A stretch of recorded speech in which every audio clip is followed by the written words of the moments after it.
Well, I don't think I'm going to be using this tank. That fuel I put in there last week was only a couple of litres. It's not in there anymore. It's bone dry and it's pretty rusty.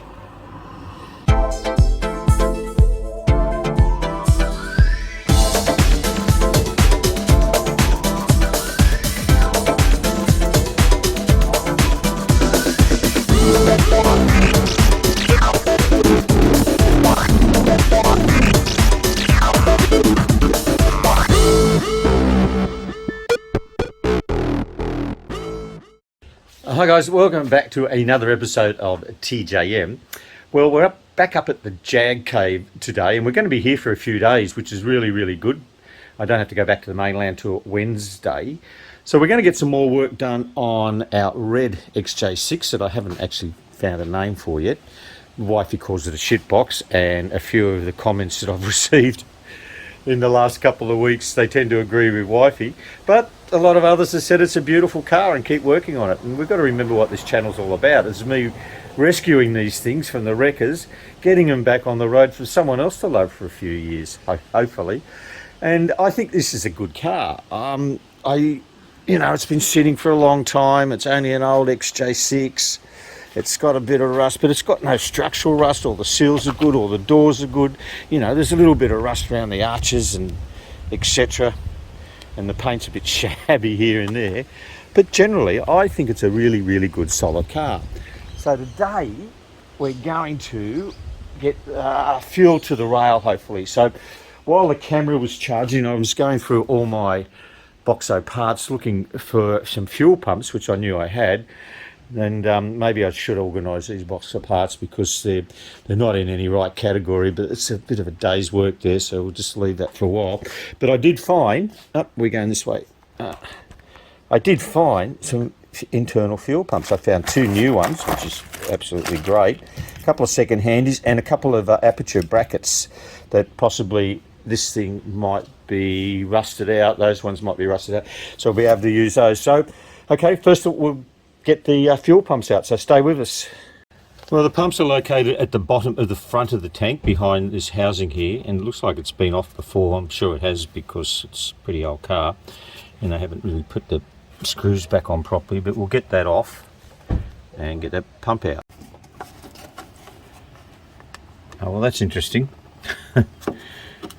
Now I know why that tank was completely dry, is because this whole thing's been shut off for some reason. And I don't know why. I don't know if it was because of the fuel pump or the tank had a leak, but I have only put about 2 litres of fuel in it, and it hasn't leaked, and that's been sitting there for a week.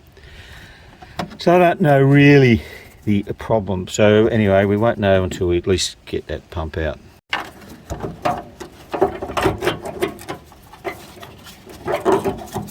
Come out, little fella. Here we go. Must be a... One doesn't want to come, does it? Yeah, well, she's pretty crook and very rusty. See the hose that goes between the pump and the bracket's missing. I doubt if that pump's going to work. That doesn't matter, we've got another one. Don't know how we can look in there. Can we see anything? Hang on, let me get a better look. Well, I don't think I'm going to be using this tank. That fuel I put in there last week was only a couple of litres. It's not in there anymore. It's bone dry and it's pretty rusty. Oh, I do have 2 tanks. Good tanks to put in this, but far out, it's a lot of work. It's a lot of work. Got to remove the mufflers, the bumper bar, rear bar, these guards. Not an easy job. Well, I'm really quite baffled at what's going on here. I wanted to make sure, just double check it's got a leak, and I put about 8 litres of water in the tank. It's been in there for about 20 minutes now, and there's no water dripping out of it. And I know water's thicker than petroleum, but you think there'd be a drop or two that's come out of it. I'll leave it for another 10 minutes or so and see. But so what I'm going to do is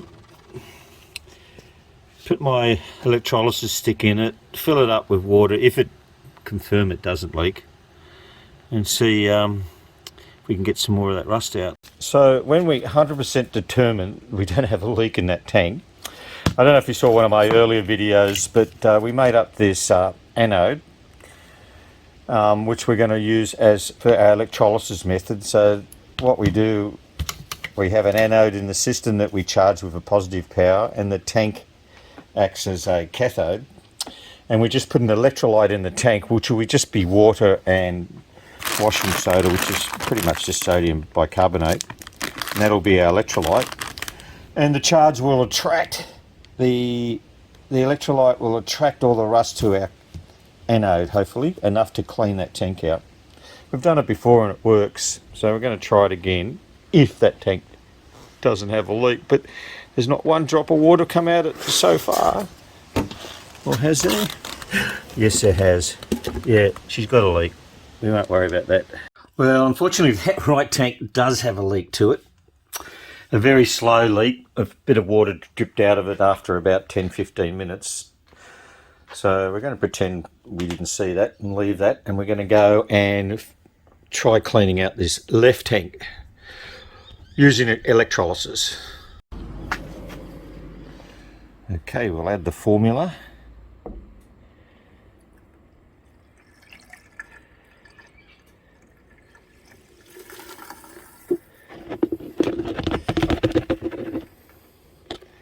That should do it. Way too much.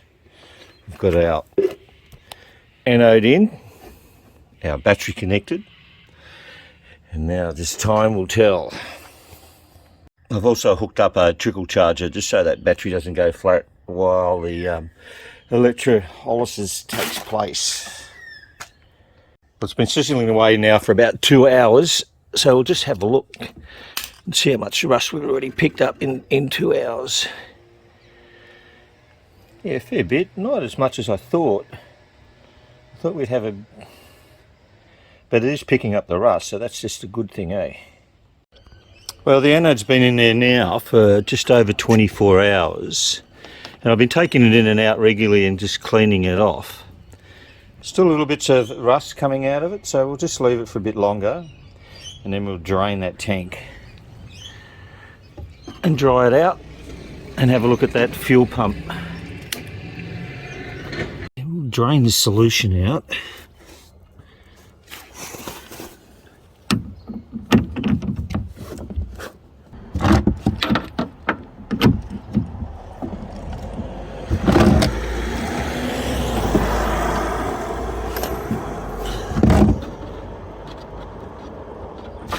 Oh, yeah. God, that was awesome.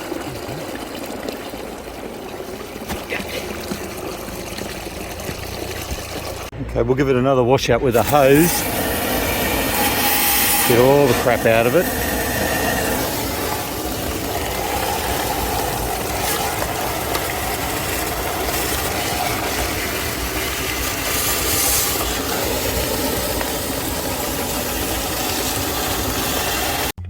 Okay, this should be interesting.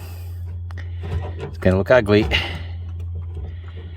Come on, get out of there, you little fucker.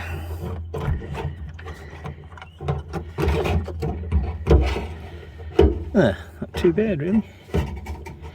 Well, it's still got this filter on it. That's even interesting, more interesting. I've got to get that off.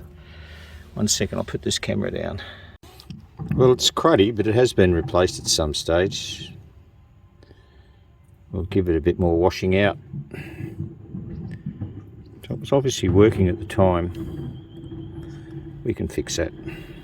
Yeah, well, there's still a lot of crud in there. I don't know if this is recoverable or not, but I can't do much about it. If I want to get this thing at least going a bit, we need to clean it out. Well, it's actually not too bad a condition, believe it or not. I don't think it's going to work. We're just going to try and put some power on it and just see what happens. No. No, it's not even getting a spark. We've got power there. Yeah, well, she's not powering up. Would have expected that. She's dead. we'll pull it apart and put a new one in. Well, the actual positive cable was corroded away on it anyway. See there, it wasn't even connected. Well, it took a bit of mucking around to fix it because I didn't have another one of these brackets, and these little brass electrodes, they've called them positive and negative ones, were broken at the end. So I've soldered them onto a bit of wire and also hooked them onto the little 1/4" screws with the new pump and a couple of new hose clamps and a nice bit of new fuel line there. So hopefully that's going to do the job.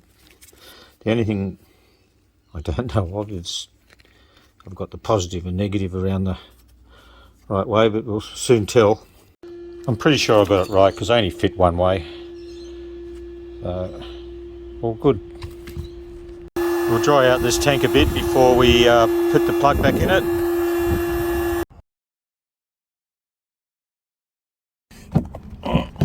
Get off there. Tushka.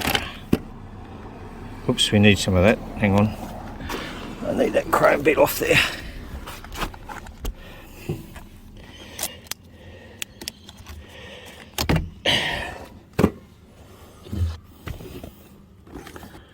Yep, beautiful. Oopsie daisy. Okay. Let me hook this on.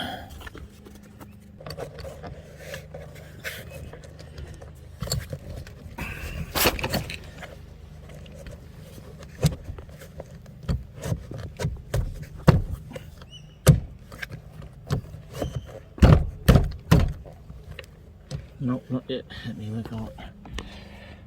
Okay, all installed. I'm going to leave the cover off just for a bit while we put some fuel in it to make sure we've got no leaks.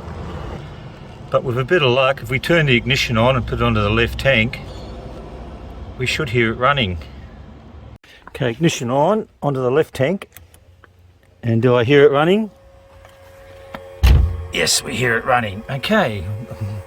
We'll put the bung in and maybe put some fuel in it and see if we can get some fuel up to the front of that engine. Well, the fuel filter still had fuel in it. Pretty cruddy, look at that. So we'll put a new one of them in. Yuck. Unfortunately, I don't have a see-through one, so this will just have to do for the time being. We'll just keep an eye on it. Well, from that last clip, it took me nearly 2 hours to put that fuel pump in securely without it leaking. I didn't have a new rubber seal gasket for it, so I had to use the old one, and every time I put it in, I couldn't get it to seal, the plate to seal correctly, and I'd fit fuel in it, it would leak. I had it out 3 times before I actually got it working properly. But now we have a brand new fuel pump in it with nice fresh fuel in a nice clean tank, which I'm happy how well that tank actually cleaned up. But we still have a problem. This fuel system is a continuous flow system as opposed to a pressure regulated system, meaning as soon as you turn the ignition on, the pumps will start running. And because it's a low pressure system, the needle and seat is adequate enough to allow the fuel to flow in how it wants. Depends on engine speed. However, as a safety precaution, it has an anti-run-on valve and an anti-run-on pressure switch. So it needs oil pressure. It needs oil pressure to switch on that anti-run-on valve. So for some reason, I am not getting fuel to the carburetors because of that. Either anti-run-on valve is blocked or the pressure switch that's supposed to open that anti-run-on valve is not working. So we have to look at that. I really don't know until I have a look at my book to see where we start with that. But unfortunately, I've run out of time. I've got to head back to the mainland today to do some real work. So we'll catch it on the next video. We'll try and see diagnose why this thing isn't starting and get it going. And we'll leave it at that. So if you like the video, please give it a thumbs up. If you haven't subscribed, you can do that too. And if you want to leave a comment, I love hearing from you guys, and we'll catch you on the next one. Thanks for watching.